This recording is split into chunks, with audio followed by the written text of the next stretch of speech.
brought to you almost live from the Dude in the Basement studios. Why? Because that's where the good stuff is. It's Sips, Suds, and Smokes with your smoking host, the good old boys.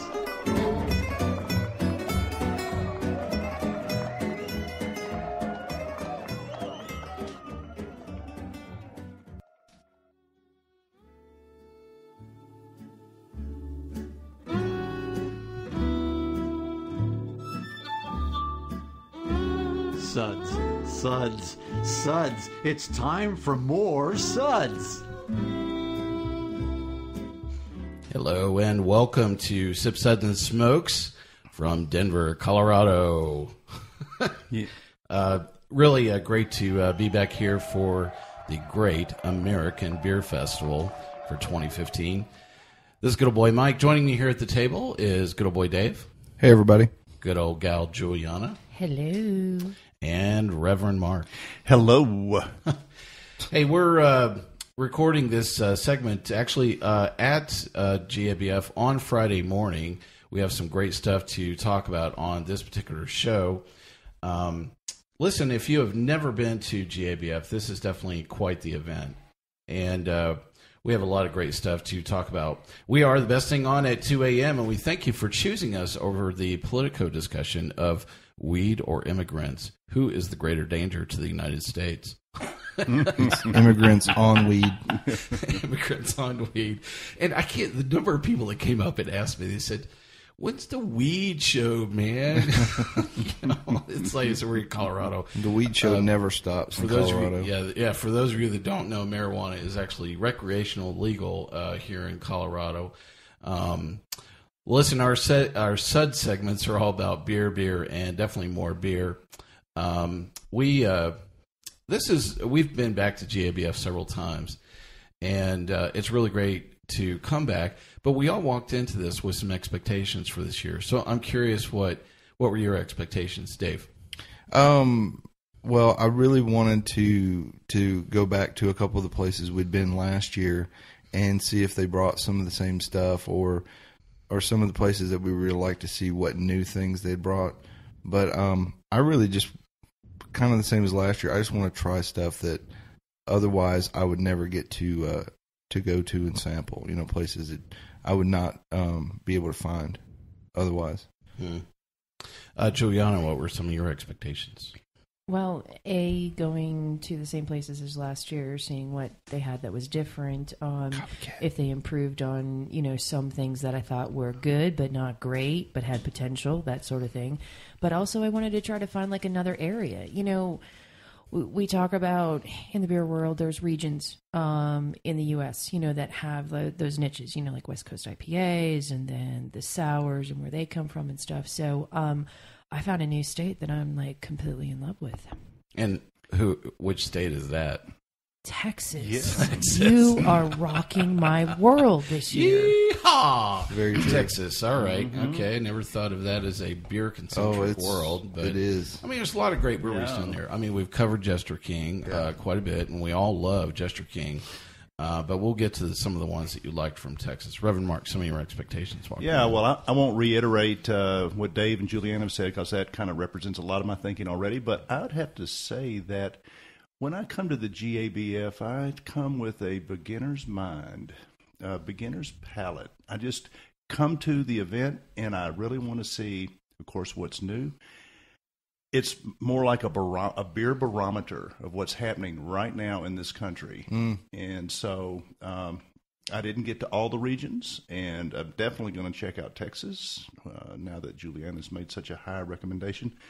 But, no, I just want to see, what's the trend right now, as if we don't already know. But it just sort of reiterates what's happening. Yeah. Well, that's one of the things I've really enjoyed each time we've come to GABF is seeing what's on the mind of a lot of brewers. A lot of brewers attend Great American Beer Festival, both that are serving their beer at the festival itself, as well as just a lot of people come to enjoy a lot of beer from other breweries. So I've had some interesting conversations already, but so it's really kind of looking at what's the buzz or the theme is maybe one of the expectations that I had walking into it. A couple of years ago, the story was it's all about capacity. You talk to somebody and they'd say, well, what are you doing? I'm expanding. What are you doing? I'm buying more fermenters. What are you doing? I'm getting bigger. I'm buying another building. I'm moving. It's all about getting bigger. Well, last year, the story was all about barrel-aged beer. And everybody, that same conversation was, hey, have I told you about the thing that we're barrel-aging? Yeah. Hey, have I told you this thing that we're doing, with this rum barrel? Hey, have I told you about this thing we're doing with this whiskey barrel? And that was just all the discussion. And so this year's theme is what I really wanted to find out is on everybody's mind. I'll talk about that as we get later on in our discussion here. So we definitely all had some expectations kind of walking in, and so we'll see if those play out or how things are going to go. So listen, if you may be lucky enough to be attending, and I actually found myself providing some timeless tips to some listeners this week, so I thought I'd pass a few of these along to you as well. Hopefully some of you are actually listening to the show while you're waiting in line to get to the session tonight. So if you're a newbie, there's some really good tips for you. First off, I can't say this enough. Be sure and don't drop that cup. Oh. And that is the lamest listen, it's a long line to get in, but it actually moves quite fast. So listen to the show while you're actually in line. It's a good way to kill some time. Yeah, it can take, upwards of an hour to, kind of move everybody into the hall itself. So it's a lot of people. It's a very big event, and they have to check everybody's ID as well as your ticket kind of getting in. So just be patient. You'll get through it and enjoy yourself in line. There's a lot of great people that are around you that love great beer. Strike up a conversation with somebody you've never had. A lot of head nodding here, around the table right now, and a lot of people, would all agree that, almost the people you're around are almost as entertaining or enlightening as actually some of the beer that you get to enjoy as well. Taste and move on. Listen, those folks in the blue shirts, God bless them. I love them. All the volunteers that work this event, they're actually the ones usually pouring 90% of the time. But I'm sorry, they barely know the beer that's in front of them. Right. Some of them actually get shuffled around, from table to table. And some of them don't even get to taste the beer that they're pouring. Right. So when you walk up and you start having this long flowing conversation about how much, barley did you put in the barley wine, and what's the element of sweetness that you were aiming for? These people pearl hops or Willamette, or what was the hop schedule on that one? All I got to say is that does not work. Those folks don't know anything usually in depth about the beer, and you just need to taste and move on. Okay, and they at least need to have a brewer or a brewery representative floating in that area. Well, they do. So one of the programs I love that GABF has done is they've added beer geeks on each of these sections, and so at the end cap, you'll see a section that says "Ask me anything. I'm a beer geek." And they actually wander up and down the aisle, and they have a bunch of signage on them to say, hey, I'm a beer geek. In fact, I was actually standing in line with one of them when I walked up to the Deschutes table, and I wasn't quite sure what I even wanted there. I had like 7 beers, and the only thing that I knew that I wanted was the Black Butte, because it just got released last week. And the beer geek for that section was standing right there with me, and he said, you should try the Quad Sour. That is all the rage. And sure enough, I did try it, and I really enjoyed it. That's cool. I would not have known that if one of the beer geeks had not been, kind of floating around the area. So, yeah. So, some other tips. Listen, go after beer that you normally don't have access to in your region. Yeah. You can find it later with, over, 3,000, 4,000 plus beers on the floor this year. Yeah, I want you to enjoy that local beer when you get back home. Okay. So you're not going to get a chance to taste as many things outside your region as you will on the floor. So, I think probably one of the things I see a lot of people do, if you're an East Coaster, they tend to head to the West Coast beers. And if you're a West Coaster, you tend to head for the East Coast beers. And so, and then you just kind of work your way, through everything through then. It's always great to see a lot of familiar faces at the show. But I will tell you that, to me, at least for me, it's all about the beer. So I love that you have a long flowing social, conversation just step away from the tasting table while you're having it. Exactly. The rest of us would like to get to the beer and actually taste it. Yeah, a lot of head nodding going around on that one for sure. One big tip is, listen, hydrate. Do not underestimate both altitude as well as the amount of alcohol that you're consuming. There are water stations all over the convention floor. Use them, yeah. Yep. So I have a bit of my own personal thing is that it's actually at the end of each row or each. So there's like 30 tables, and then there's a break, and there's usually a water station. And so the habit I get into is I walk through the 30. I probably taste about 15 beers. I take a glass of water. I go to the next section, and I repeat. And, if you need a little bit of a mental cue, that's the way, kind of work your way through the hall, is to constantly avail yourselves of those water stations. Yep. So Yeah, and it also is a palate cleanser, which is very important. Yeah, true. Nothing wrong with sip and spit, sip and swirl, and spit, whatever you want to do, because it's definitely about palate management, to get through this as well. One last tip is plan for the line once you get to the bathrooms. Plan ahead. Have an exit strategy. Yes. There are, I don't know, probably 100 porta potties, available to you, but there's also like 3,000 people, in the hall. And all drinking, and you're going to go down there and go, whoa, wait a second, I have to wait? Yeah. So, and it's a long walk, sometimes out there as well. So plan ahead and make sure that you know. Now, I noticed there were restrooms on both sides of the hall this year, which was kind of cool. So that was a little different.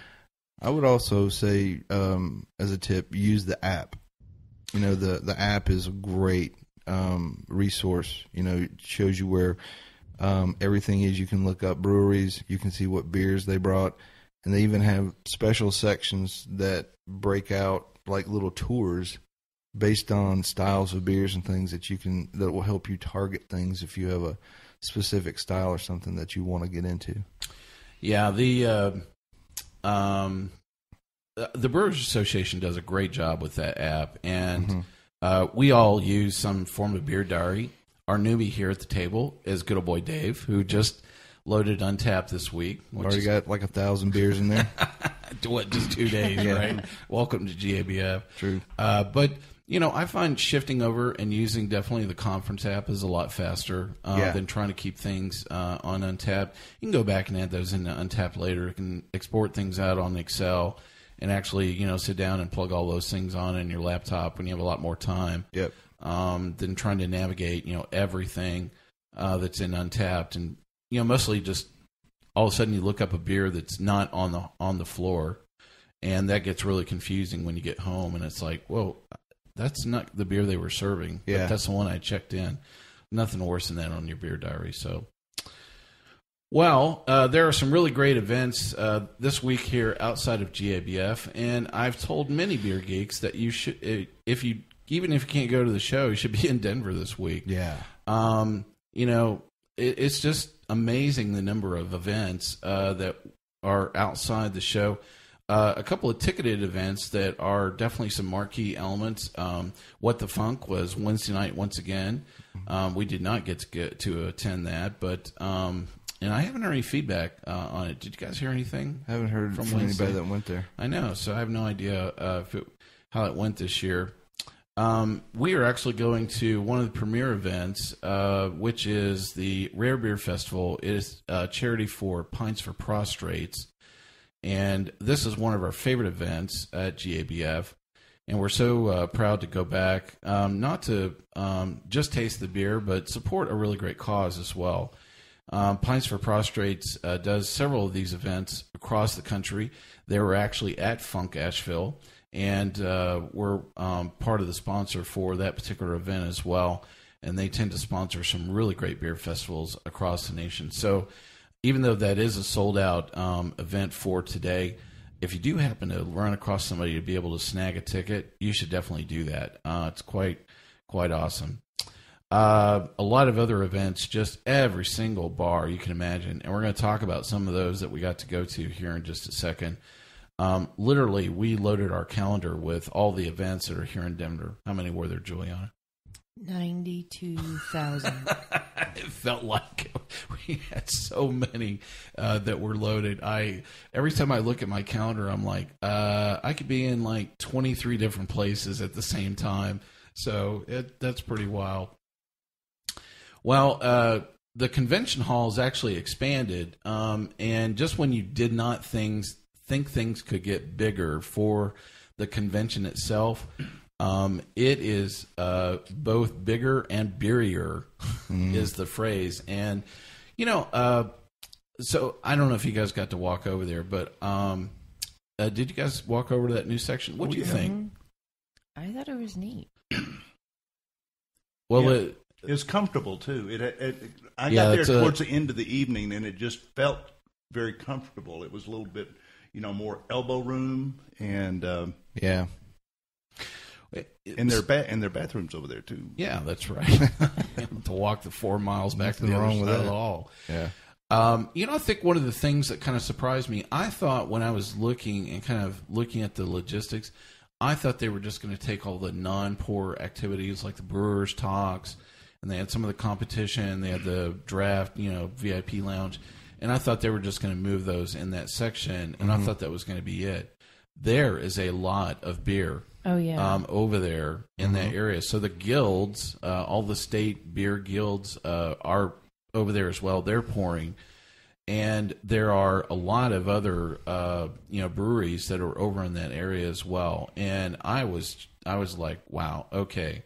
I'm not going to get through all this in 4 days. It's just, it is just so overwhelming, the amount of beer. So, I noticed that they also enlarged or made more capacity for breweries by limiting the number of vendors.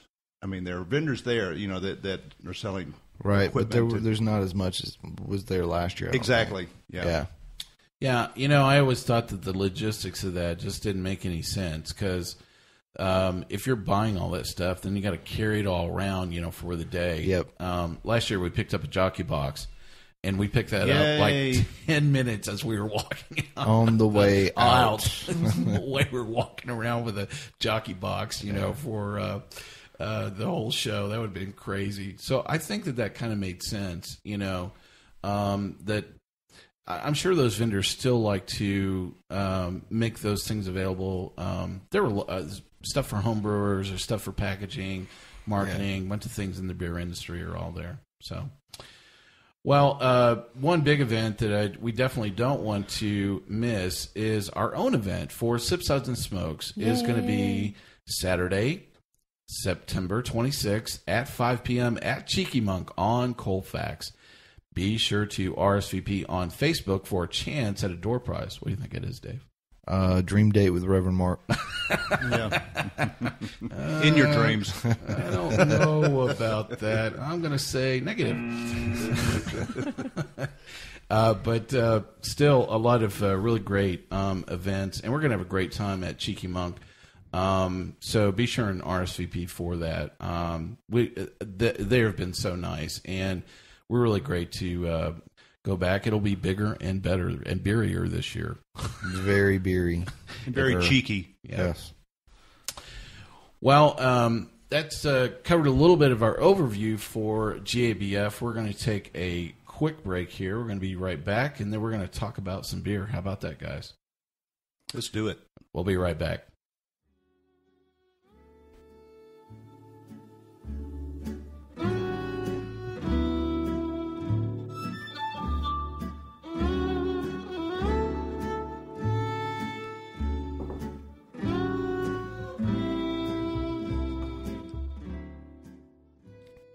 Hey, welcome to Sips, Suds, and Smokes. Today's episode is all about the Great American Beer Festival for 2015, and this is one of several episodes we'll be recording while we're here covering this particular event.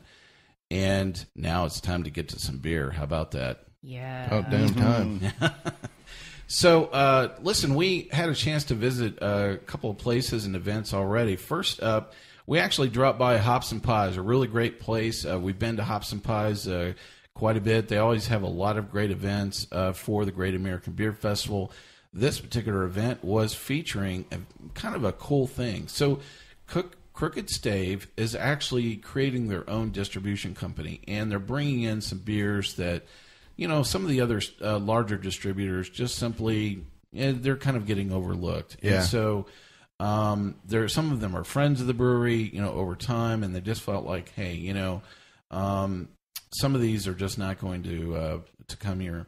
So this actually featured the entire distribution portfolio for Crooked Stave. Very cool. Some great distribution, breweries. yeah. So what are some on that list there, Juliana? So you're looking at things like Hogshead in Denver and Sun King in Indianapolis, Jackie O's from Ohio, Almanac, Jester King, Perennial, Wicked Weed, Bells, which is interesting, Two Roads from Connecticut, and Cascade, and a few others. So a really broad range of things in this portfolio, that were there, and I think what I loved is that they had some things on tap, and they actually had some bottle pours that were going on, some things that they are not usually even available on tap ever, like Commercial Suicide for Jester King. I don't think I've ever seen that on tap anywhere. So. Yeah, probably not. So we all had a chance to taste quite a bit of this. So I thought we'd go around. Hold on, because you've gotten ahead of yourself again. What was our first beer? Oh, that's Denver? Right. So we actually created a new tradition. Thank you, Dave. I appreciate that. So we have been to Trinity Brewing in Colorado Springs quite a bit. Really great outfit, fabulous beers. Yeah. So I must confess, one of the things we do is we buy the beer, we take it back home, we stick it in our cellars, and then we stare at it and we go, you know what? I'm never going to be able to get this beer again. I can't drink it because, it's going to... It'll be gone. It'll be gone, yeah. So we ran across a couple of bottles at a bottle shop, and I saw Red Swing Line from Trinity sitting there, and I'm like, you know what? I'm going to buy this and we're going to drink it. I'm not going to save it. And we actually created a new tradition, which is actually sharing a beer before we headed out for the entire week. So that was kind of cool. It was a great beer to start with, too. Puckering. Yeah. That's nice to start off with a little fresh red wax, in between your cheek and gum, too. That's right. So. Get in on some of that grapefruit. And we decanted it straight into the old gullet. Yep. Yes. Yep. Absolutely. And the beer was good as well. What's your suds rating on the Red Swing Line, Dave? Oh, man, that's always a 5. I agree. Really fabulous. Well, we did head right out to Hops and Pies after our new ritual. Thanks, Dave. I appreciate that. I forgot all about that. And so very crowded. Whew. Oh, my gosh. Yeah. I didn't think we were going to actually get to stand or sit anywhere. I think there was a capacity for 150 people, and 250 were in there. Yeah, at least. Yeah, it was really wild.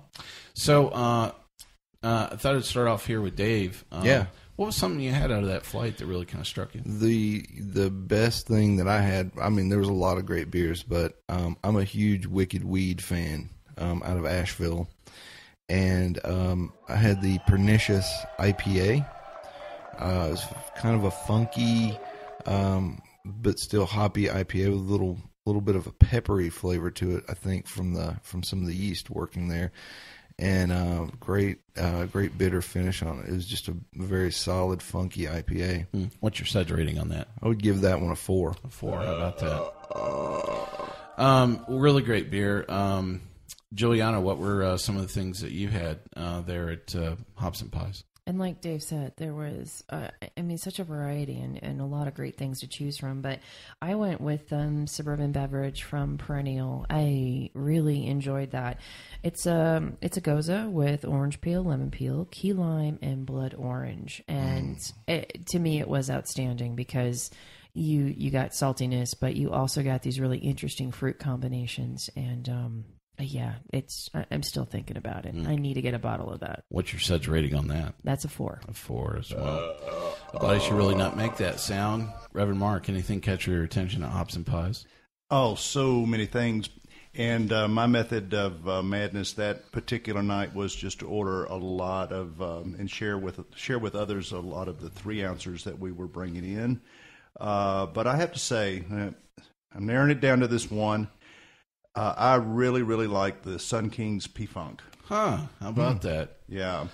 Is a semi-sour wheat that was, in my mind at least, in my palate, it had a fruit aspect, a citrus kind of pop there at the end, and an oak spiciness that just rounded it off and made it really finish out mellow. And I like the semi-sour aspect of that in particular. And so I'm definitely giving it a solid 4. How about that? A 4 as well. A body should really not make that sound. We did have a lot of great beer, and it was really good to catch some of the Sun King. Once again, I've had quite a bit of Sun King.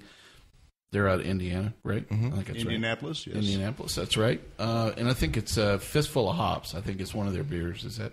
Yeah, they have those like seasonally. Yeah, right. Yeah. I thought I'd remembered a couple of those. And so they have some of the seasonal line, and a couple of the ones that we had, I'm not going to, were Velour Soccer Mom, as well as the Velvet Fog, were a couple of the other sours. But the one that really captured my attention was one that I started off with, which was from Jester King. It was Bière de Miel. This is a farmhouse ale with honey. The ABV on this is 5.8%. I just loved it because it was a good, solid sour to start off the entire week with. There wasn't any fuss about it. It just had that nice little hint of sweetness, and it was just a great way to bring my palate around and go, welcome. Yeah. And, absolutely. I never had this before, so it was really great to have this. My suds rating for Bière de Miel from, I probably screwed that up, from Jester King, it's a 5.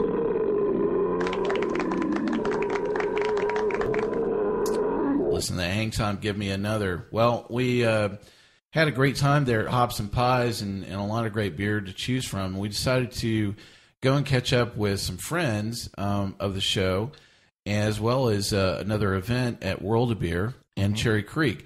They were having a barrel-age competition with several different breweries. And World of Beer is, there are multiple franchises. I don't know, there's like 40 or 50 of these things, kind of all over the country. And I do love a lot of their selections. Sometimes, their ability of kind of pulling off a one-off event, sometimes I found it to be a little challenging for them. I have no idea why. Right.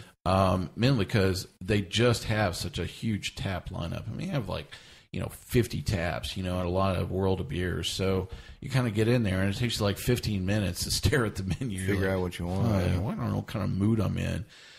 So it was kind of interesting. We all got this menu. I mean, how long did it take us to actually decide? It was like 10 minutes, something. At least. Yeah. It was like, because they had like barrel-aged sours, they had barrel-aged stouts. I mean, they had a lot of things that had been dropped in a barrel.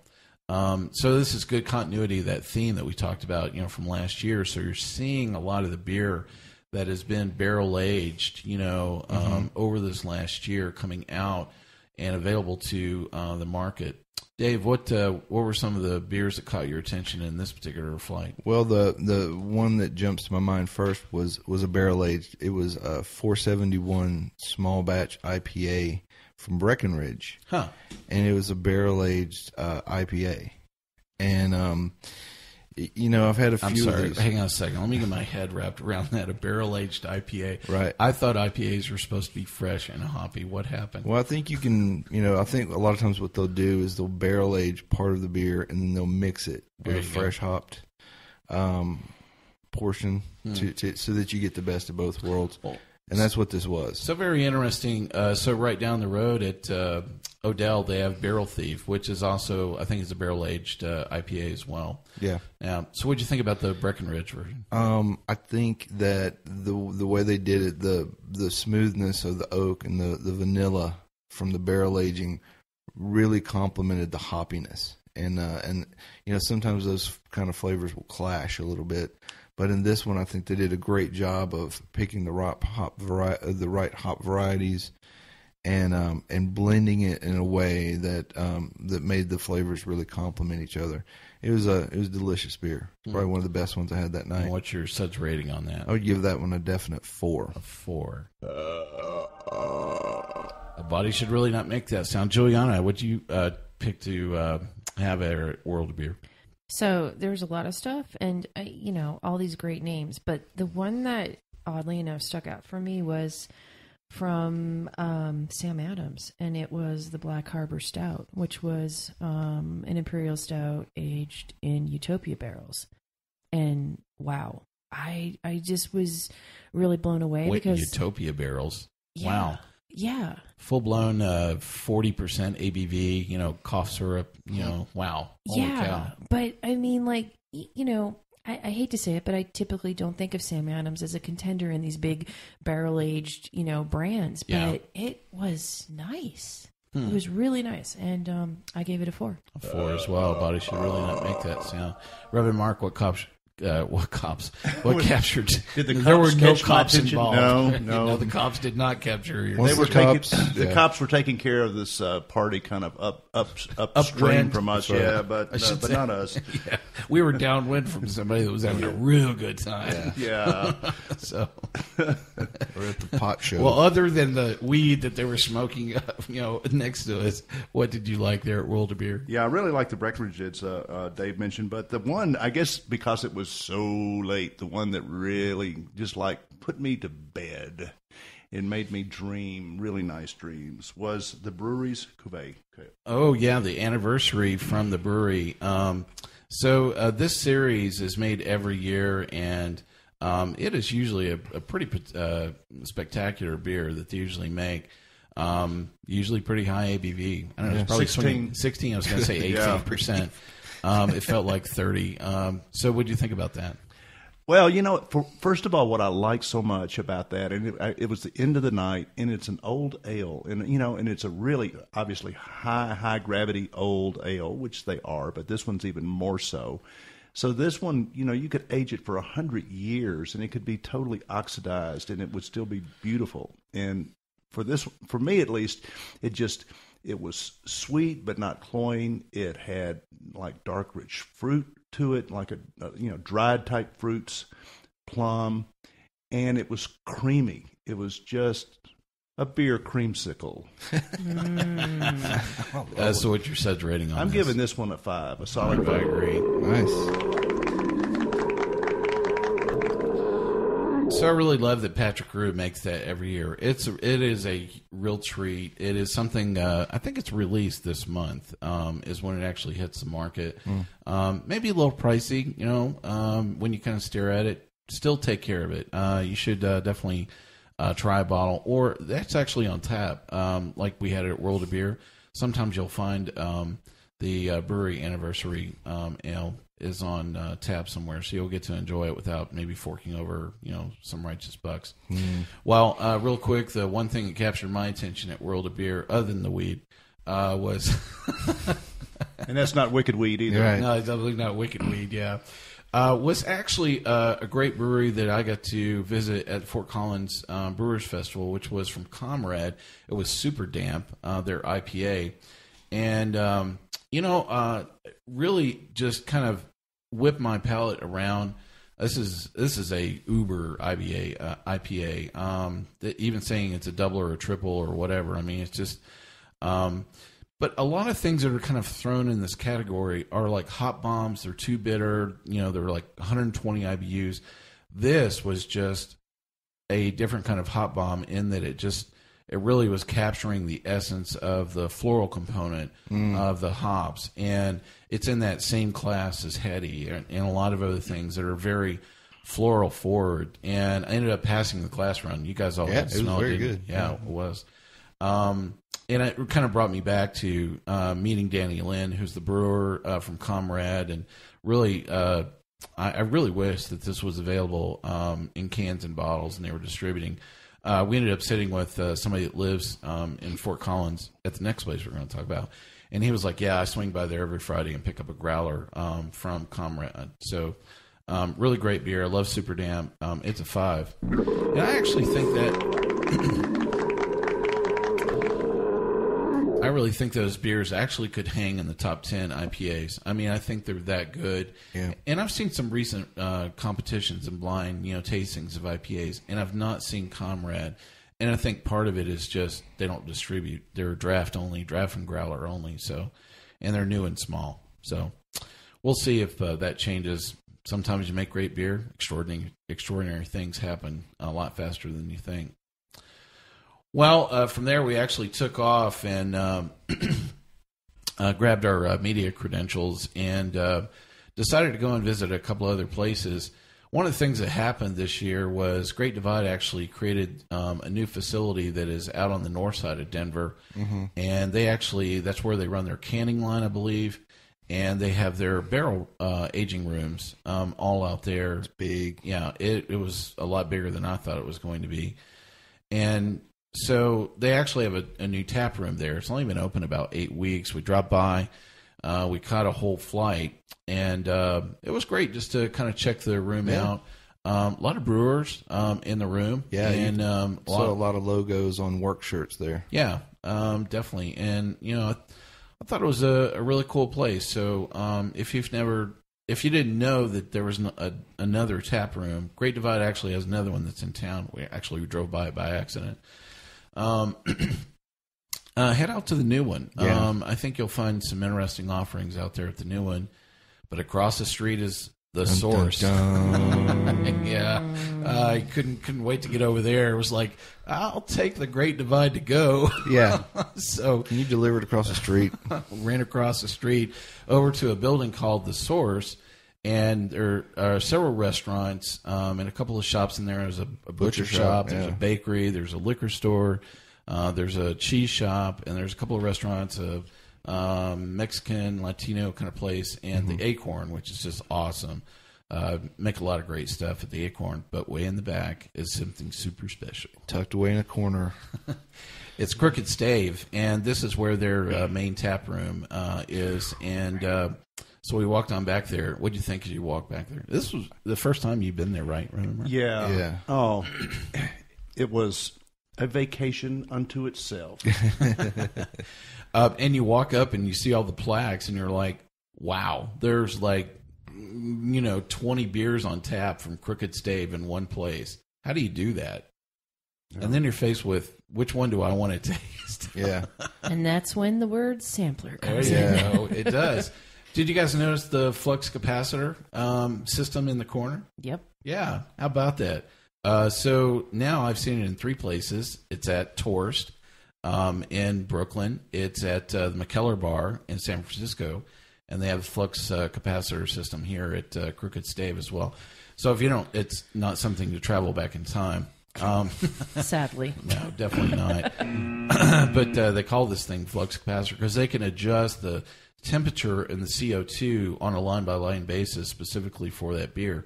And it maximizes the serving experience of having beers on tap.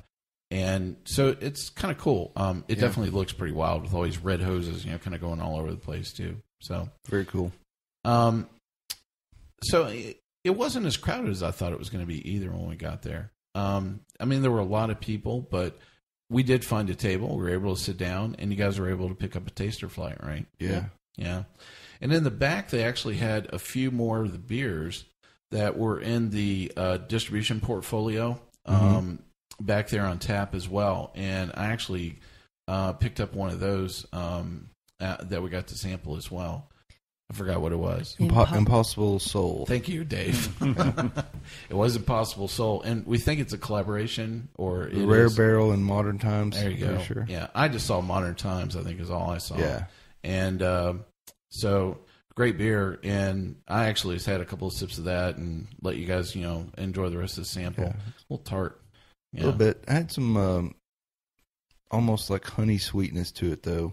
Well, listen, we'll take another quick break here. Then we'll continue talking about our beers from Crooked Stave. We'll be right back.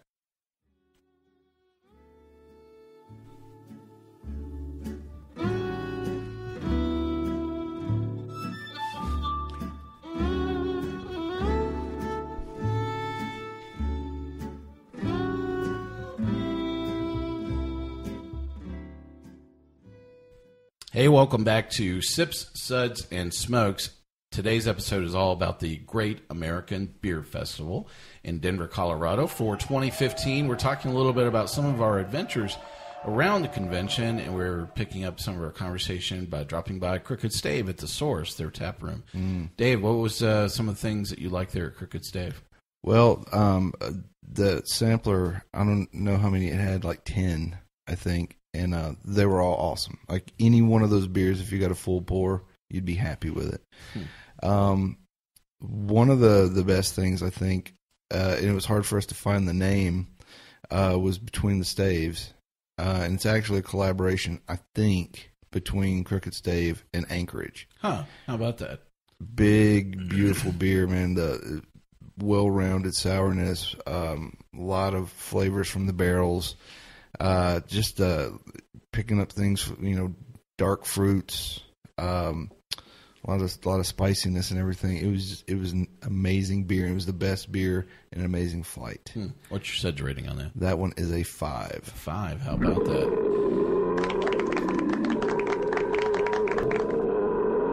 Listen, at Hang Time, give me another. Juliana, what was one beer caught your attention? Copped. Toy boat. I've had no caffeine. Why are I'm the sitting cops? here. I am uncaffeinated. We've I talked cannot about cops enunciate. twice. Wow. I will get through it. Juliana, anything at Crooked Stave capture your attention? What didn't capture your I know. attention? Everything was great, and I like the one that Dave talked about. But I was also really impressed with the Colorado Sage, just the simplicity Which of is actually that beer. It's a perennial beer they make as well. It's not a seasonal beer, and I think the first time I had that was at the tap room, and I think they bottled it as well. Yeah, they do. I mean, just the right amount of sage, so light, so crisp, so yummy. Tough to pull it off with herbs and get it right. It is. It is. It is. But they do it effortlessly. And I mean, I know this is going to sound cheesy, but this could be like a lawnmower beer. It is just so bloody good. Yeah. And this is a good 4 for me. Cool. How about that? Listen, at Hang Time, I'm sorry. I thought he should really not make that sound. Reverend Mark, what do you enjoy at Crooked Stave? Yeah, I mean, Juliana beat me to the punch, although I have another one that I think is equally good. He has a backup beer. I like that. Yeah. Of the 14 we had, I have a backup beer. Yeah, the Sage was amazing, and I just, I want about a gallon of that just to marinate my Thanksgiving turkey in, although it'd be kind of a waste. Yeah, I was going to say, I'd rather just marinate in it. Yeah, that too.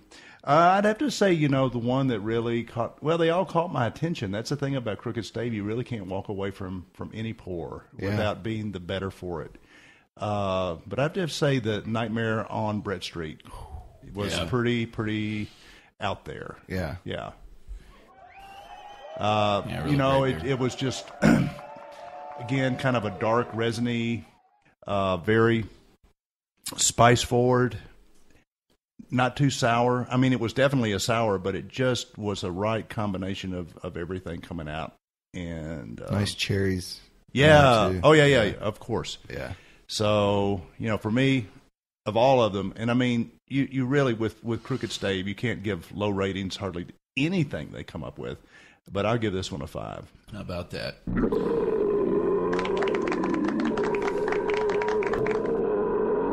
Listen, at Hang Time, give me another. Well, that is the beer I was going to talk about as well.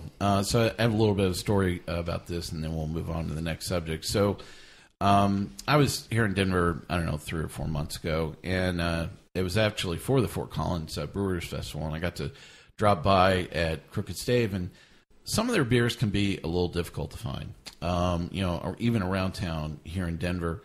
And I was actually on the hunt for Origins, which is a annual release sour that they had, and I couldn't find it, readily available at some of my favorite, retailers here in the area. So I'd never been to the tap room. I kind of dropped by. Lo and behold, not only did I have Origins and it was on tap, and I got to pick up the bottles. That was the release week for Nightmare on Brett, and so it was a 2-for-1, find that evening. And it was really great to sit down and enjoy both of those. I thought the same thing. That was a 5 for me. I really love that beer. I think it's just I love the fullness of the flavor, in the Nightmare on Brett. Yeah. It's not, it's not like a fleeting moment, for a sour. It not just kind of comes and goes. It really has a good lingering effect on your palate that I really love. So, and a lot of head nodding on that as well. True. Well, we took off from there and went down to Great American Beer Festival. Oh, yeah. So the first thing that you always hear when you hop into the hall,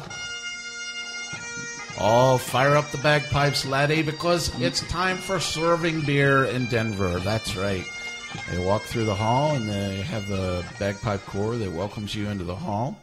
And about probably 5 minutes in, you hear somebody drop their cup.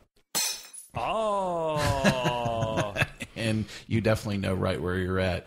We all had a game plan to hit the hall, and so we all walked around with a couple of 2 or 3 favorites. Dave, what cops? Boy, man, you're just hung up on cops today, toy man. boat. Yeah. So, well, the first thing Julianne and I did was to visit the restroom. So you want to go ahead and empty it out there. Get yourself ready. What's your suds rating on that? And that was a 5 because there was no line. There you go. I like that. The first you're on Sip Suds and Smoked. Dave rates the potty. It was fresh and clean. So then we actually went to the is it the American Cheese Society or something like that? Yeah, they have that's this right. huge layout of different artisanal cheese. Man, but those there were some great. Where was that? It's in the very back. Is it by the Farm to Table, the pairing pavilion this year? It's all the way back there. To the side. No, it is right by the bathrooms. I have a plan. Right by the bathrooms. There's some great different varieties of cheeses there, and we hit it early. It was Juliana's idea. Hit it early. It wasn't a huge line, so that was cool. Now on to the important stuff. So I'm going to start with a beer that I'd been reading about and that I'd been talking about, and I was like, I'm going to find this beer first. So Former Future Brewing in Denver has a side project called Black Project, and they do spontaneously fermented beers in a cool ship fermenter. And their one beer is called Dreamland, and I think this one was with blueberries and it was barrel aged. We just talked about Crooked Stave. We talked about Jester King, Wicked Weed. They're all phenomenal breweries and beers. This might be one of the best sours I've ever had. It lived up to the hype, even after coming from Crooked Stave. Yeah. Wow. Yeah. That's wild. It was very balanced. It wasn't over the top sour. It was very approachable beer. I love blueberries. I love blueberry beers, and they made full use of them in this. And I would give that beer a 5 million billion zillion. Juliana, what'd you pick on the floor to talk about? Okay, God bless Texas. God bless Texas. Texas. Yeehaw! Thank you, man. I didn't load that effect for today. You don't have the Stevie Ray Vaughan in it? That's right. No, it just... Exactly. No, really impressed with a couple of breweries. First of all, Austin Beer Works, everything. Solid. Every single beer they had was just tremendous. Love you guys. Also, Live Oak. German beers in Texas blew me away. Yeah. I mean, they were resurrecting. Is that the one they had? Yeah, that's right. They had one beer there that I'd never heard of before. I think go ahead. Yeah, it's an old Polish beer that was right. pretty defunct. Okay. I had that as well. That was wow. good. And wow. Really. Was that the June? No. That was a different place. No, it wasn't. Lichten. Yeah. German name. Right. North by Northwest had a really wonderful creek, and their blackjack and their Pilsner was really good. Dale Brothers, the Dude of York. I mean, a great English beer. That was very good. Yeah. Also, just of note, Yazoo had the Cherry de Rouge on. Yay. Yazoo. Mm-hmm. And good friends of the show. Yep. Yeah. And the Wrecking Bar in Atlanta, their Tennessee whiskey, barrel-aged barley wine. Oh, my stars.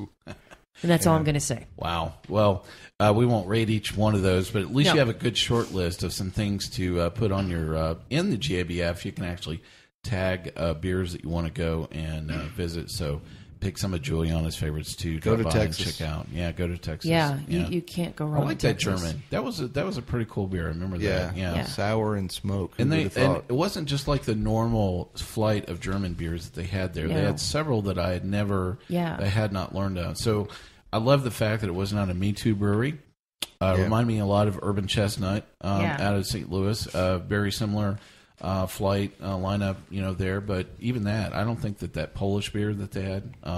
I've never seen that before. Yeah, so you can't really find that. No, anywhere. you can't. And and it just so happens that the head brewer, before he started the brewery, he went over to Germany and just fell in love with these very esoteric styles and said, you know what, Texas needs this.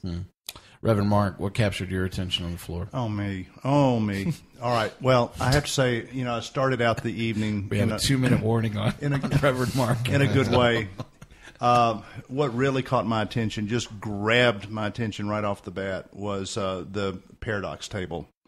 Man, they had a beautiful, beautiful barrel reserve golden sour going on. They had an elderberry sour. Those were all wonderful. But the one that just knocked my socks off was their salted watermelon sour. Wrap that around your head. Yeah. Really tough. So there are a couple of vegetables or fruits that we've seen, infused in beers. And what's really difficult are the ones that are difficult to maintain the aroma. We've talked about the electric cucumber from Trinity, almost one of our favorite cucumber beers. Cucumber from Wicked Weed, too. And very difficult to maintain the essence of the aroma of cucumber. Absolutely. Yeah. Watermelon is the same way. Very I really delicate. Find, that just fades away really quick. Yeah. So that you got to go by Paradox, no doubt. I know I've lifted up Sun King earlier, but I'd say the Sun King Batch 666, Sympathy for the Devil. And I know, coming from Reverend Mark, I shouldn't be saying this at all, but it was an amazing, strong, dark Belgian that just was awash in chocolate and walnut, and just it was a dessert beer as well as just take it home and look at it for a couple of years and say, I've got that. So you were tempted by it. Yeah. I was definitely tempted. Then I have to say, just looking at what's really, really good to style, and there were just so many wonderful beers that went into the Midwest. Excuse me. Brewery from Michigan, New Holland. Their vintage Belgian triple, I have to say that, for me at least, that was one of the most true-to-style triples I've ever had. It was semi-sweet. That's saying a lot for what I consider who makes one of the best triples I've ever had. From coming from you, that's pretty high praise. I put many stars by that one. Let me give a shout-out also to the brewery named NOLA in North Carolina. They had a dry hopped what was called their dry hopped lower line American sour with Galaxy hops, and it was a 4% session beer. So I would have to say that was hands down the best session beer I've had since I've landed in Denver. Nice. Yep. Well, all are really great beers. We're almost running out of time, so if it sounds like I'm power rating, I am. Great experience on the floor. I had several regions as well, the Pacific Northwest as well as Texas, were some of the areas that I hit. Here's some of my highlights. 2 at the top, Boris the Crusher out of Akron, Ohio. The Oatmeal Stout, oh my God, it crushed it. That was cool. I'd go back for that. That's a 5 all the way. The other one I'd give a 5 is from Insight Brewing. I'm sorry, I didn't actually see where Insight is from. Let's see if I can see it real quick. No, I'm not that lucky. So they're kind of the Midwest, I think they're at. Yeah. But there were a couple beers that really captured my attention. The one that is also a 5, Saison with Door County cherries. I think it's actually called Doze. Saison Doze is the name on the beer. I had a chance to talk with the brewer, and yeah, I did not know that Door County was had a lot of cherries. I usually think of Michigan as being the home of cherry orchards. So, really great beer. I really loved that. I'm not a cherry fan, and for me to say that I really loved a Saison tells me, elegant balance, between all of that. A couple others mentioned here real quick, and then we'll play ourselves out. Were the Great Basin Brewing Company, the Kaffir Lime and Basil Saison. So, I think one of the things we talked about is very difficult to kind of match up herbs, and having lime with basil works. So, brewers, if you want to try and tackle another herb-based beer, that's kind of the nice complement. Add some citrus in there. I really think that might be kind of the go-to way of approaching some of these herbs beer with rosemary, sage, or basil or something like that. Those really savory herbs. Add something that adds some tart, component to it. Yeah. So, yeah. Well, great experience, and hear the bagpipes flaring up again. So it's time for us to wrap up our episode for today. We had a really great time so far here at GABF, and so definitely don't miss out on all of our coverage here at GABF. We'll have another wrap-up show after we get back to the studio, as well as our own event, and a lot of great things to talk about. Don't miss our Twitter feed. The madman on Twitter feed this week is going to be Dave. I think you'll see so many tasting notes flying out on Twitter from us.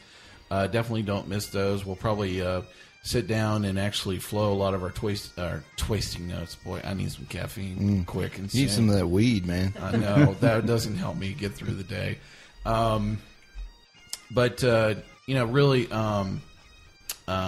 really great event, and look for all of our coverage this week.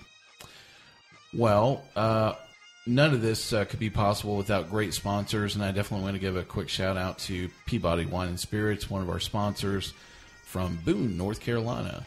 Thank you very much for sponsoring our show. Thanks to all of our listeners here on Sips, Suds, and Smokes. You can catch all of our episodes online on iTunes, SoundCloud, TuneIn, Stitcher, YouTube, Uncle John's Basement, and Spreaker, our native media host. The host with the most. I need some caffeine. Our terrestrial radio stations are always expanding, and if you happen to catch us on the radio, thank you very much. You can reach us online anytime at info@sipsudsandsmokes.com. Each of us has an email as well. You can reach Dave at Leave the Cork In at sipsuddsmokes.com. and reach Juliana at AudioKitty@sipsuddsmokes.com. Exactly. I don't have an email address. You do, Reverend Mark at sipsudsandsmokes.com. REV is abbreviated. Our daily tasting notes do flow out on Twitter. Our handle on Twitter is at SipSudSmokes, and our Facebook page is always buzzing with lots of news. Do us a favor, take the time to rate this episode. If you're listening to us online, that's a great big help to us, and we get to see your feedback as well. I need caffeine. Dave, thank you for being here. Hey, thanks, Mike. Juliana, thank you. For the love of beer. And Reverend Mark. Good to be with you, and here's an espresso. Oh, that's definitely what I need. This is good old boy Mike, asking you to join us once again and keep on sipping.